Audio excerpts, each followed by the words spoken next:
My name is Phoebe, or Ingrid, in the SCA, and this is my incredibly delayed how to sew your tunic together for the rectangular construction series we've been doing. I am so sorry. It's taken me so long. I got it in my head that I was going to have to sew it with you, and I got kind of overwhelmed. And then I realized that none of you wanted to sit there for like 10 hours while I put it together, because the best way to do this pattern, if you're going to finish your seams, is to finish your seams as you go. So I figured y'all didn't want to watch me do that. So we're going to use my new fancy fabric. So, we're going to start where we left off in the last video, which was we cut out either one body piece or two that I sewed together here. And you should put your neck hole in now. So, I also, when I'm doing the Rus and Kievan stuff that I do and I'm putting the plackets in, it's easiest to do it now in this stage. So it's a little difficult for people like me who are like, oh, I really want to embellish as I go because I'll just think of something else that'll just really pop. But you'll thank yourself later, because working with a flat surface when you're dealing with squares and stuff, best thing you can do. Sorry, that's distracting me. So that would be my suggestion to you. Also, when you are laying out your pieces, you need to make sure that you have sets. So I've set up 2 sets because I'm giving you 2 options. I don't know if you guys are using a fabric that has a right side and a wrong side, or if you have fabric that's exactly the same, so it doesn't matter. If you are using fabric that there is a right side and a wrong side, distinct, not just like a little bit of a different, then what you're going to do is you are going to have same side together, wrong or right, doesn't really matter, with 2. So you put same sides together, and then you make sure that you have same sides together of your long gores, and if they have a patterned or textured fabric, you want them to go in the same direction. So it'll be totally flat. And it'll go like the pattern that you drew. That's if you have a patterned fabric. So then you need to make sure that you have 2 of each. And you will thank me later, because what often happens is people end up with 4 all pointing in the same direction. So make sure you have 2 of each, and I just lay it out. So I'm like, okay, I've got 2, I've got 2, I pretend that the body is there and I lay it next to it. I got 2, I've got 2. Done. Now, if your fabric does not have a pattern, we have a trick that will help with the structural integrity of your dress or shirt, whichever way you're doing it. If it's a shorter tunic, it won't really matter, and you can do whichever way is easiest for you. But for dresses, I don't know how many of you in the SCA have been walking along in your beautiful dress that when you hemmed it, it was perfect and even, because I didn't make it. I can't hem something to save my life. I have Samisa will do that. You met her in the Patterning 1.5 video. She comes and does everything that's hard for me because, well, I'm lucky. Anyway, you've had this dress. It's got a super even hem. And then after a few washes or, wearing it for a while, strangely enough, it's getting 2 points on the sides where the gores are in your rectangularly constructed dress. And you're like, that's weird. My hem used to look like this, and now it looks like that. Well, what that is because of the bias of the fabric. So if it doesn't matter one way or the other, because you don't have a patterned fabric, we're going to think about which parts of the body we want to move. Now, this guy goes here. You want to be able to move your armpit. So you want the bias, which is that angled cut, to be pointing out and down your arm. Yeah, I'm flexing. Ooh, look at my arm. That way, it'll actually create an extra pocket, and because it's on the bias, you'll have even more stretch. Now, from the hip down, or from the waist down, do you want more stretch on the sides or in the front and the back? I personally like it in the front and the back because I really like ice cream. I eat it a lot. If you guys are following in the podcast, I eat it every Saturday morning. And that's fine. I don't feel bad about it because it's my ice cream. But I think that a lot of us like to do that, and we want to have a little bit more room with our clothes, especially when we're working with unforgiving fabrics, because a lot of natural fibers, if you're not looking at wool, you're looking at linen, it's not super stretchy. So getting any on the bias is great. So for that, you would want the side, so this would be here, you'd want the straight on the side. That way, just like this dress, see how the line just goes straight down? And then the actual bias, which is bendy, it's gonna go next to the body, so it'll actually give more stretch on this side, and you're not gonna end up with that 2-point on the side thing. So, I'm going to say it again, and then I'll write it in the blog. I don't know if I've mentioned that before. I've posted it with this video, but I have a blog that basically will have anything that I do on video. I'll give you handwritten instructions, which will probably be a lot easier to understand, but some of the stuff it's better to see. So I think you guys should watch me be a moron for a while, go read it and understand what I'm actually talking about, and then watch it again, and it'll all make sense. And I'm really sorry, I wish I was better at this. So, if you have a patterned fabric, pointy end, pointy end. Oops, sorry. Aha! Pointy end, pointy end. If you have indiscriminate fabric that doesn't really care either way, pointy end goes that way, pointy end goes that way. Doesn't matter which, you're making two, one of each side, and you're making sets, because that's how you laid it out. So now you have two front, two back. Good. Now you're going to sew them together. Now, since I'm using my really fancy fabric, I will be using my very fancy, super period and documentable thread. So you'll put wrong side to wrong side, right side, whichever way you're doing it, and you'll put small ends together and get those put together. Now, since I'm taping it, I don't have to worry about a seam allowance because, well, I'm not wearing this. Seam allowance gives you something to work with. Not only does it make sure that your fabric doesn't unravel and you get the most length and room to work with too, it also, if you're like me and you change size and you're like, I spent 17 days working on this one neckline and I don't want to remake it, you can use your seam allowance and take it out, especially with this pattern. So I'm going to shut up and I'm going to sew my my dress so we can get on with this.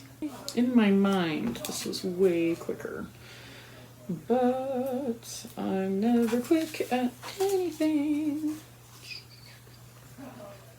Thank you for tuning in Arts and Crafts with Phoebe, working with construction paper in the first time in 25 years.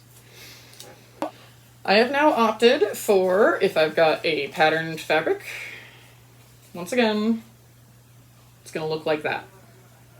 If I have non-patterned fabric, it's going to look like that. And it'll depend on your pattern. Some people will just have a square here, then it doesn't matter either way. This is the one you need to worry about. So, this way,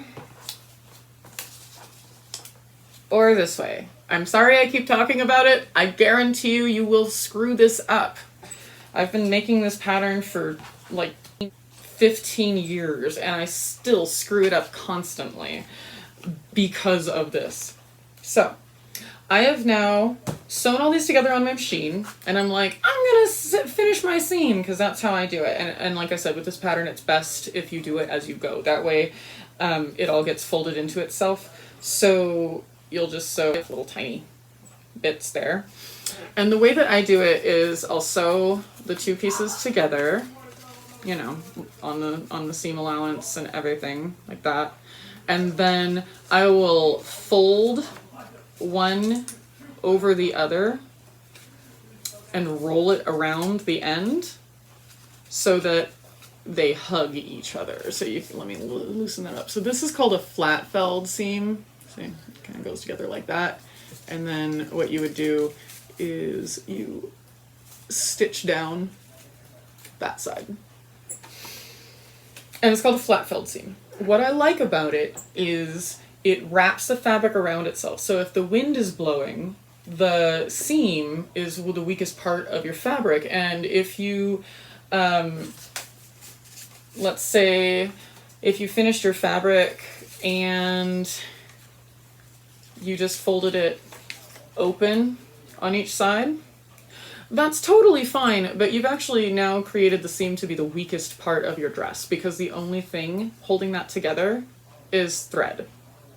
So that's totally fine if you're dealing with a fabric that's super thick, although there are other ways that people have attached, like wool. But often this is how I'll do it if I'm dealing with a super thick fabric and I don't want it any bulkier, and if I folded it over itself, it would be a mess.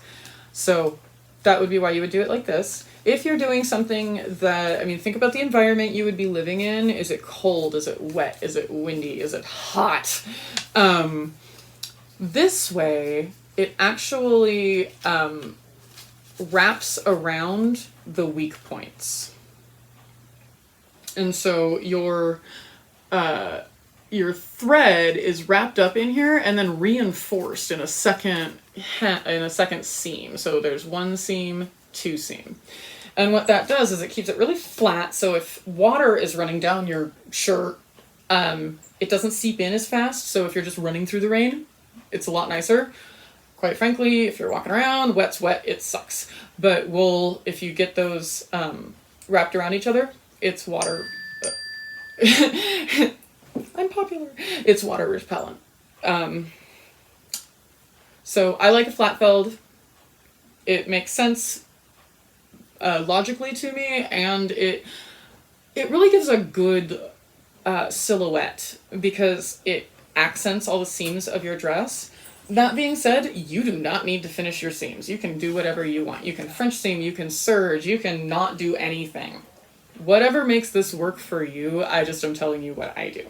So now I'm going to attach my side pieces to my sleeves.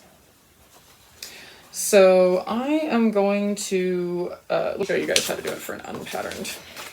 All right, the way that you know which way to attach this to the sleeve is by your straight edge. Because when you're sewing it, you will put right side together, and so, and this straight edge lines up, and then boom, that's what it looks like. That's how you're going to attach those guys, and then you're going to do the same on the other side. Right side to right side, and then when you lay it outside, it looks super fancy, like that.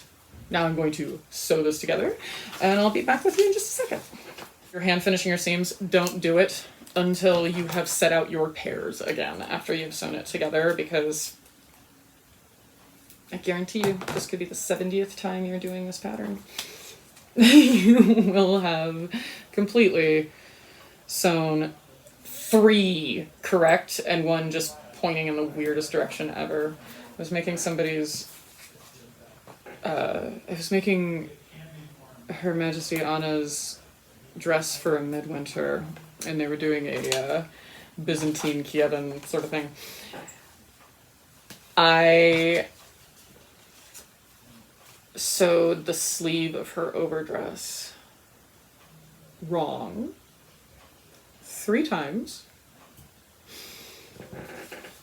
and I had finished it every time. So I had to unpick all of it out, and it sucked. But the problem with me is because I'm kind of narrow, a lot of my side pieces end up looking kind of like rectangles, and if you look at that, it's kind of hard to tell which one the pointy way is. So Bottom pointy goes towards the body of the dress, top pointy goes towards the wrist. You're pointing that way. Remember my horrible, horrible flexing. So I now have 2 of these. And I have 1 of these. Now I keep calling these sides, and that's because that's exactly what they are. They are sides. Because then, let's see if I can make sure you can see this. You line it up like this, and you're going to sew these seams together. Now, you'll notice that it's not straight. That's because this is a visual representation of that bias issue. Now, this right here is the stretchy side. So you're going to sew it to the straight side here. It can be a bit of a pain in the ass. You just have to be really gentle with the tension, and that'll keep it from getting super bunchy. Now, because I'm hand finishing it in my mind, I would do 1, finish it, then do the next, finish it, and then I would be left with a garment looking like this. So I'm going to get this taped together and see if I can do it with this bias with my fabric, and then I will show you the last step. An actual representation of why Sumiswell wants to kill herself every time she looks at anything that I have cut out. What's kind of funny about this is that I'm squidging it just the way that I would if I was sewing it, because fabric, the nice thing about fabric is, unlike paper or leather so much, it's bendy. So you can let it do that and it'll lift up a little bit. And in the long run, it's going to do exactly what you would do if you were going to make it like this. It'll make this shape naturally, but it'll keep the integrity of this so that it doesn't droop. Okay. Last seam. I have, in your world, a flat garment. Yay me. So, I have finished all my seams. Everything's ready to go. I just need to make this thing look like a dress. This probably looks very familiar to you by now after your constructing of your pattern. So all you're gonna do is fold it in half on your shoulder line.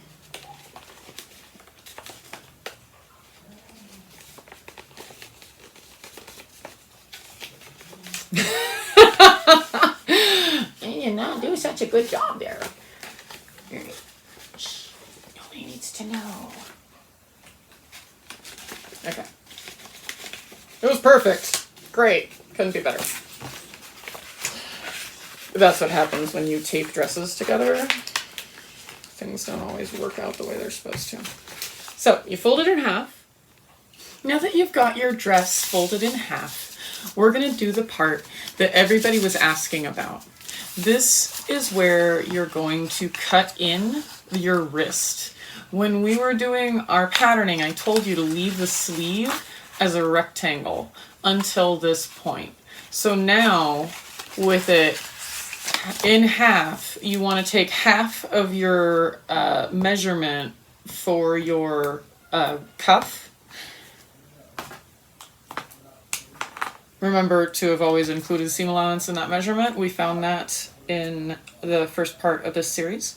You'll mark that, and then you're going to go from this corner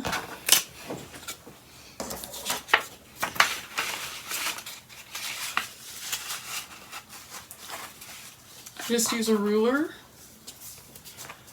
come in like that,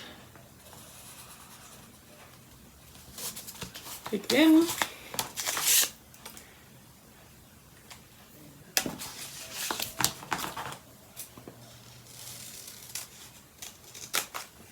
and then you would cut it down to your point. So this also gives you a little bit of extra room. Now, I need a little bit of extra room, and the way that I pattern it is so that my arms can move around quite a bit. If you're getting kind of bunchy in here, you've got too much fabric, there are a couple steps you can do to help with that, and it's changing the dimensions between how long this measurement is, how wide this measurement is, and if you just go in a straight from this point instead of this point. Those are all ways you can tweak this pattern to fit you. These are the final seams you would put in when you're making your dress. You would sew down from the wrist, from here all the way down to here. So remember, the pattern that I've given you is a starting point. How you make this fit your body is all up to you. Feel free to try things, and if they don't work, it's okay. You can, keep trying. You'll get better every time you do it.